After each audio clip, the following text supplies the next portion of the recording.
ஒன்னே ஒண்ணு சொல்றேன், ரொம்ப நேரம் டைம் எடுத்துக்க விரும்பல. 2026 2031 முடியும் போது இந்த 6 சட்டமன்ற தொகுதிக்கும் புதுக்கோட்டை மாவட்டத்தில் எவ்வளவு வளர்ச்சி அடையுங்கிறத மட்டும் என்னோட செயல்ல நீங்க மாண்புமிகு தமிழ்நாடு முதலமைச்சர் அவர்களோட இணைந்து அவர்களோட அனைத்து விதமான நலத்திட்டங்களை பெற்று கொடுப்பேன் என்று நான் பிறந்த புதுக்கோட்டை மண்ணில் தெரிவித்துக் கொள்கின்றேன்.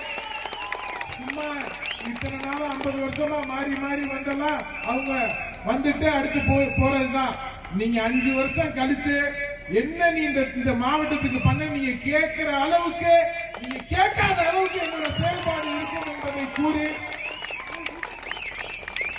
புதிதாக நம்மளுடன் இணைந்திருக்கும் அனைத்து இந்திய அண்ணா திராவிட முன்னேற்ற கழக நிர்வாகிகளோடு நம்ம நிர்வாகிகள் இணைஞ்சு பயணிக்கணும், ஒன்னா பயணிக்கணும். நான் அப்படிங்கிறத விட நாம்னா தான் நம்மளுடைய அந்த உதடு விட்டோம். அதனால நாம் அனைவரும் சேர்ந்து இனி வரும் காலத்தில், எதிர்வரும் காலத்தில் எந்த தேர்தலாக இருந்தாலும், உள்ளாட்சியாக இருந்தாலும், நாடாளுமன்ற தேர்தலாக இருந்தாலும், சட்டமன்ற தேர்தலாக இருந்தாலும், முன்னாள் அமைச்சர் சொன்னது போல இடைத்தேர்தலாக இருந்தாலும் எல்லாத்திலையும் தமிழக வெற்றி கழகம் தான் வெற்றி பெறும் என்பது மகத்தான வரலாற்றை படைப்போம் படைப்போம் படைப்போம் என்று கூறி முன்னாள் அமைச்சர் மாமா சொன்னாங்க, நம்மளுடைய நிர்வாகிகளோட அந்த ஒரு புத்துணர்ச்சி, அந்த வேகம் எல்லாம் பிடிச்சிருக்குன்னு சொன்னாங்க. இதே வேகத்தோட தளபதியோட பேரை காப்பாற்றணும். நீங்க இது நாள் வரைக்கும் நம்ம இதே மார்ச் மாசம் இதே 2026ல நம்ம இங்க ஒரு பொதுக்கூட்டம் போட்டோம், பிப்ரவரி மார்ச்ல. அப்ப நமக்கு ஒண்ணுமே இல்ல, கூட்டணி இல்ல, எதுவுமே கிடையாது, ஒரே முகம்தான், தலைவரோட ஒரே முகம்தான். 2 மாசத்துல அடுத்து ஆட்சியை பிடிச்சோம். எல்லாத்துக்கும் காரணம் தளபதி, அந்த ஒற்றை முகம் தான். அந்த ஒற்றை முகத்தை நம்பிய அனைத்து பொதுமக்களும் தாய்மார்களும் தான் இந்த ஒரு மிகப்பெரிய காரணம். புரட்சி, ஒரு விரல் புரட்சி மாதிரி விசில் புரட்சி. அதனால பெண்கள், தாய்மார்கள், அக்காமார்கள், தங்கைமார்கள் எல்லாருக்கும் குறிப்பா சொல்லிடுறேன், இது உங்களுடைய ஆட்சி, இது உங்களுடைய ஆட்சி. தாய் மாமன் சீரை அடுத்து உங்களுக்காக தான் இந்த ஆட்சியே. அதனால நீங்க எதுக்கு கவலைப்படாதீங்க. சட்டமன்றத்தில் பாக்குறீங்களா, சட்டமன்றத்தில் மாமா முன்னாள் அமைச்சர் சொன்ன மாதிரி அவர் 4 முறை 5 முறை எம்எல்ஏவா இருந்தப்ப கூட இந்த அளவுக்கு ஒரு வாய்ப்பு இல்லை. எவ்வளவு லைவ்ல காட்டுறோம், ஓபனா, அதுக்கு ஒரு தனி தைரியம் வேணும் தெரியுமா.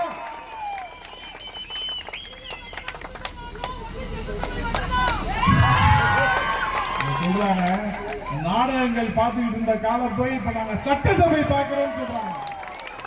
அவங்கள விடுங்க, பசங்க, இளைஞர்கள்.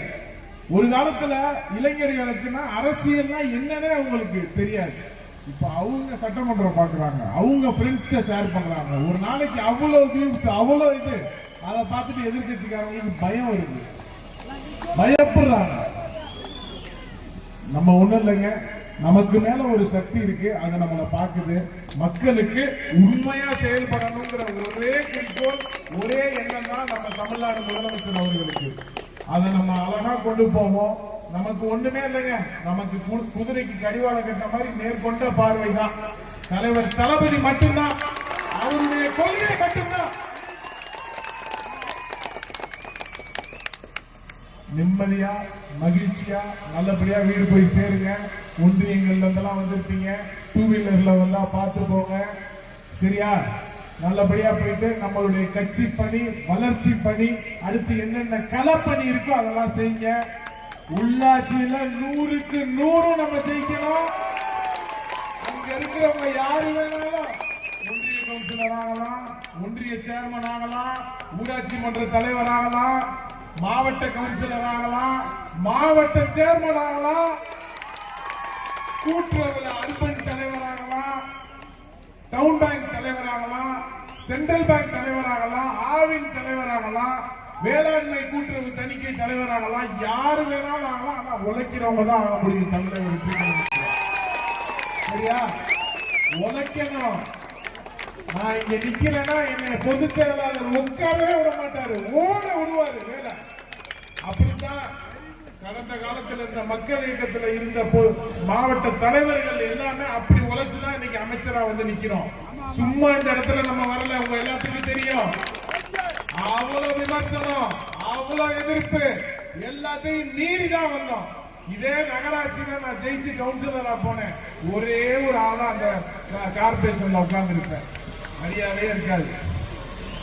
ஆனா மனசுல ஒன்னே ஒண்ணுதான் நினைப்பேன், இறைவனை நினைப்பேன். அதுக்கப்புறம் என் தலைவன் தளபதியை நினைப்பேன்.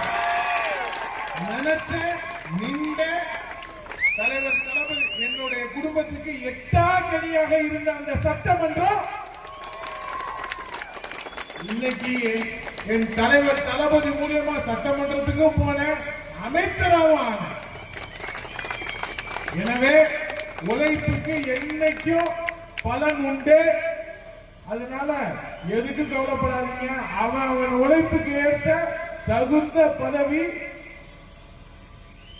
தமிழக வெற்றி கழகத்தில் கொடுக்கப்படும்.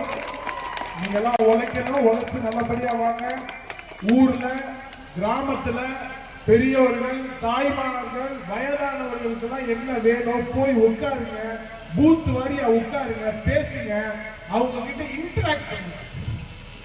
என்ன மனநிலை இருக்கு, அவங்க என்ன கேட்கிறாங்க அப்படிங்கறத பண்ணுங்க. என்கிட்ட வாங்க, சொல்லுங்க. அரசு அதிகாரிகள் பிடிஓட்ட சொல்லுங்க. சின்ன சின்ன வேலைகளுக்கு அவ்வளவு வேலைகள் இருக்கு, அதெல்லாம் ஈஸியா முடிக்கலாம். கொண்டு வந்து என்கிட்ட கொண்டு வந்து வார வாரம் நான் சனி ஞாயிறு புதுக்கோட்டை மாவட்ட கேம்ப்ல தான் இருக்கு, என்னை வந்து பாருங்க. சரியா? அதனால மகிழ்ச்சியோட போங்க. எனக்கு இந்த சிறப்பான வாய்ப்பு அளித்த அனைத்து நல்லுறவுகளுக்கும் நன்றி. பத்திரிகையாளர்கள், காவல்துறை நண்பர்கள், பொதுமக்கள் அனைவருக்கும் நன்றி கூறி விடைபெறுகின்றேன். நன்றி, வணக்கம்.